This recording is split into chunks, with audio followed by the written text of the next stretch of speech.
সড়ক জুড়ে জলাবদ্ধতা। নারায়ণগঞ্জের ফতুল্লার ইজদাইর বুড়ির দোকান থেকে সদর উপজেলা পরিষদ কার্যালয় পর্যন্ত প্রায় ৩ কিলোমিটার রাস্তার বেহাল দশা। স্থানীয়রা বলছেন, রাস্তাটি নিচু হওয়া এবং বিভিন্ন স্থানে ড্রেন ভেঙে যাওয়ায় সারা বছরই ময়লা পানিতে তলিয়ে থাকে। দীর্ঘ ১ যুগেরও বেশি সময় ধরে জলাবদ্ধতার ভোগান্তিতে ২ ওয়ার্ডের কয়েক লাখ মানুষ। দূষিত পানির ওপর দিয়ে চলাচলের কারণে পানিবাহিত নানা রোগে আক্রান্ত হচ্ছেন এলাকাবাসী।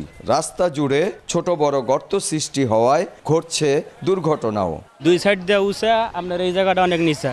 বৃষ্টি না হলেও হালকা শুক্রবারের দিনে এলে এমনিতে পানি ভরা থাকে জায়গাটার ভিতরে। সারা বছরে আমরা এরকম পানির নিচেই থাকতে হয়। ড্রেনের ব্যবস্থা নাই এবং আমরা যে দোকানদারি করি এখানে প্রতি মাসে আমাদের ভাড়া দিতে হচ্ছে, কিন্তু রাস্তার অবস্থায় ড্রেন নাই।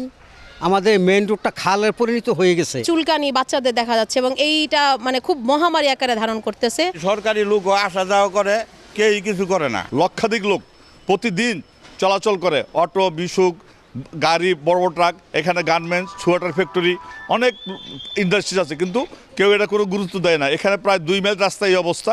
রাস্তা ও ড্রেন সংস্কার করতে প্রকল্প গ্রহণের আশ্বাস উপজেলা প্রশাসনের।